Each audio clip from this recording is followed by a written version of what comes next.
We are talking this morning with the principal of the Indiana Junior High School, Dr. Michael Minnick, joins us this morning. Conversation brought to you by Marcus & Mack, a law firm representing injured people. Good morning. How are you? Good morning, sir. I'm doing well. How are you, Mr. Marino? Terrific. As we look out at a day like this, I bet you the kids get pretty excited on days like this when it's the middle of March and you get some beautiful sunny skies. Kind of hard to keep them saddled down there, isn't it? I think we call that spring fever in educational circles. I think they call it that everywhere. And that being the case, focus might be a bit of a problem. I was actually just writing about focus the other day. I think it's natural I think just human nature, it's natural to want to go out, be in the sunshine, breathe fresh air, and thrive. So who could blame them? I know I scratched my itch by going out for a run this morning. I feel fantastic, and now it helps me not only maintain focus, but it just actually is a shot of energy. And cannot highlight the importance of physical activity and fresh air and that natural sunshine enough. It's certainly a part of my makeup, but I think it's a part of all of our makeup to thrive. Absolutely. And so the challenge then becomes, finding that for the kids and giving them the opportunity to get that same sort of benefit. No doubt. We offer a lot of extracurricular activities, and now that the weather's breaking, I'm sure that our phys ed classes are going to be outside more and more. But I think it's also just creating an awareness so that their self-care is building in their own,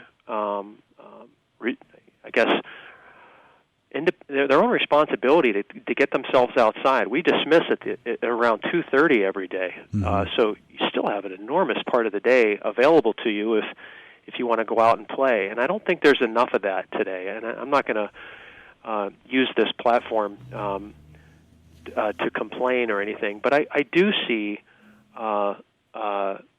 an enormous opportunity with the secondary schedule for kids to really be outside and take advantage of the nice weather. So we encourage that in the school, and we build in opportunities to do that a little bit in the school. But at the end of the day, we have a lot of other things that we're responsible for covering while they're in school. So we try to teach them those self-help skills and the importance of self-care as well. So when they're not in school, they're advocating for themselves and for their own happiness, energy, well-being, you name it. Yeah. Well, moms and dads, and grandparents, they all share in that responsibility as well, because these are developing children, and that's one of the things that we often lose sight of is we're not developing adults, we're developing children into adults, and that need for, and you used the phrase a couple of times, for self-care, for making sure that where you need to be mentally and physically.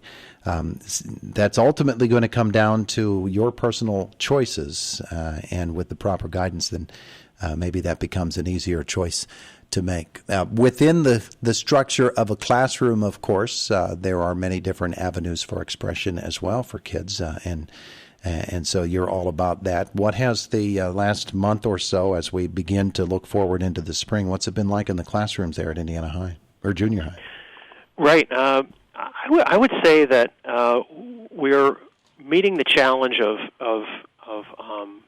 helping kids stay focused, of course, and maintain traction with our planned course of instruction across all the departments. I did a sort of an informal survey of my teachers recently, and while they feel that they're getting through the scope and sequence of their curriculum, which was a concern going into this school year, meeting kids where they were after last spring shutdown and then going into a hybrid model.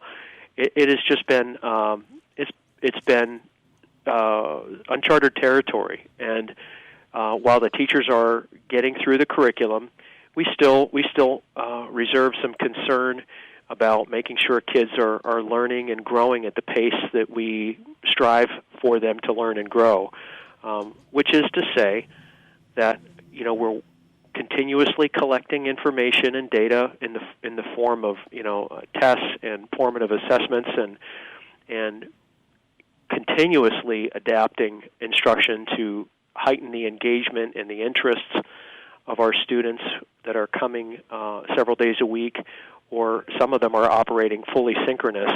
But we feel that while we're meeting the moment, and our teachers and staff are doing a fantastic job of rising to the challenge, this is definitely a field where the work is never done. There's always room for growth. There's always room to improve.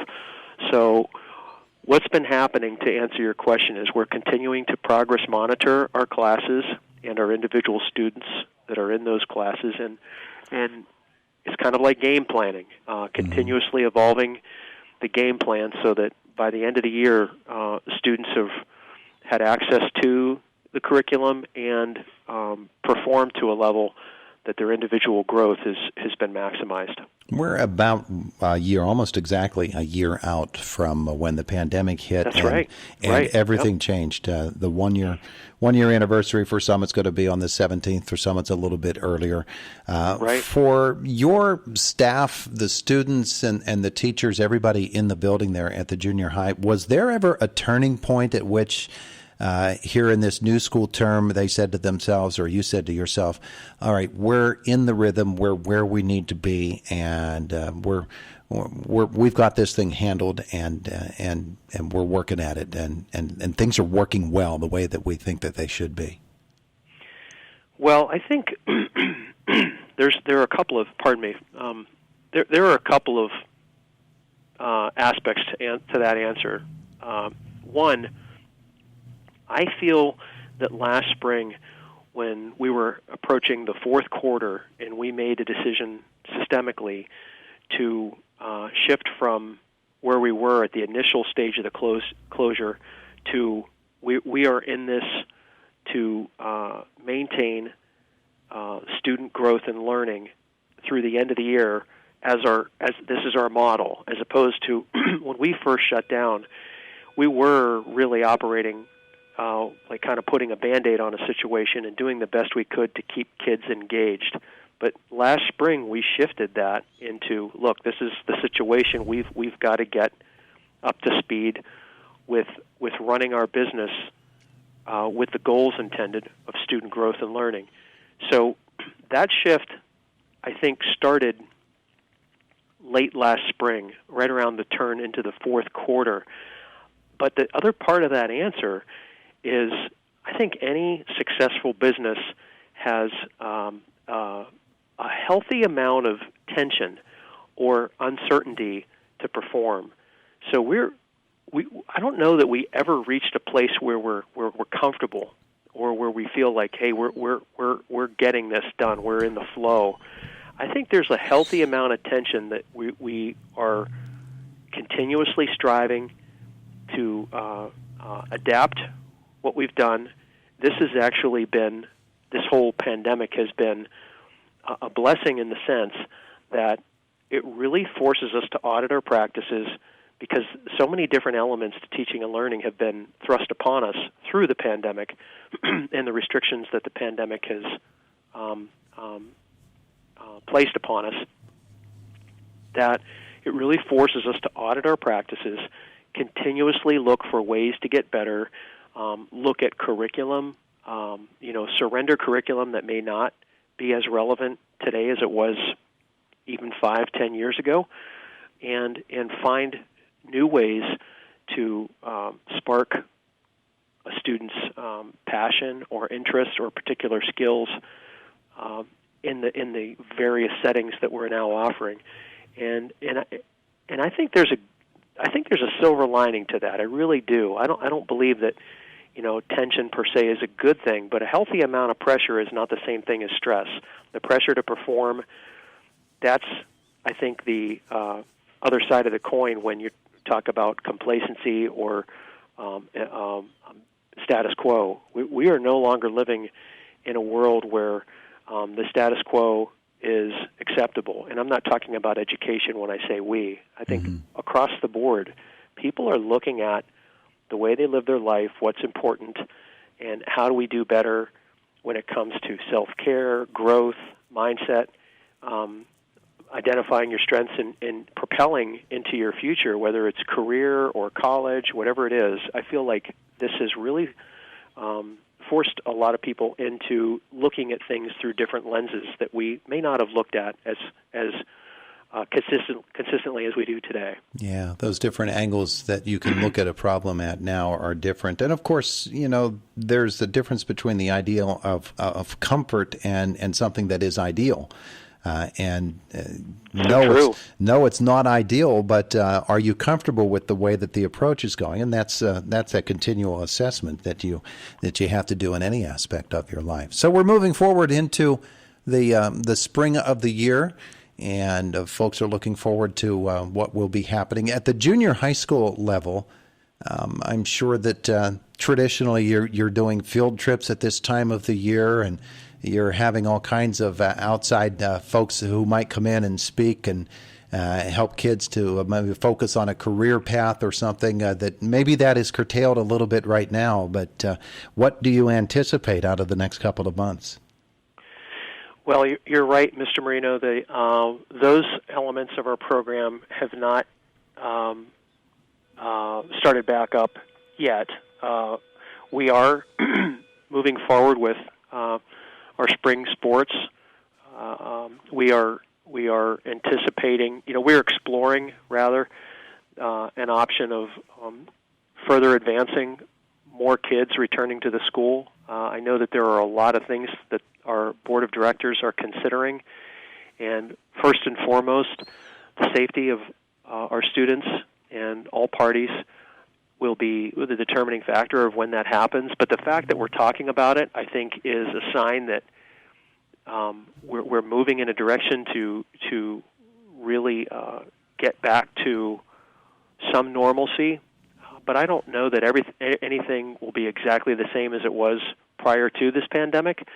So the answer to the question of what do we foresee, I foresee, part of what my previous answer was we're going to continue to monitor what we're doing in the current model and strive to get better. And when we can start to expand, whether that's adding field trips or extracurricular program elements that we've had, we're going to continue to look at that. But we don't operate in a vacuum. It will have to be a systemic decision, and we have a great board of directors and central administration, and I feel like at the building levels we have a really wonderful team of administrators and certainly an outstanding professional faculty that we're going to do what's best to keep this moving in the direction that everybody wants, but doing it responsibly and safely is going to be the challenge. So building consensus there is probably part of the work that we have coming in the fourth quarter. But I know that a lot of those talks are happening, and the different scenarios are playing out as far as sketching them out from a strategic standpoint. And it's just deciding when and how is still not quite decided. But we're moving in the right direction. Terrific stuff. All right, so the spring moves on, and Indiana Junior High moves right along with it. Principal Michael Minnick, thanks so much for being with us this morning. It's always a pleasure. I appreciate all that you do, and I wish you and all your colleagues over at the station a wonderful day, sir. Appreciate it. Have you a great one, too. We'll see you. Thank you very much. Bye-bye. There's Michael Minnick. He's the principal at the Indiana Junior High School.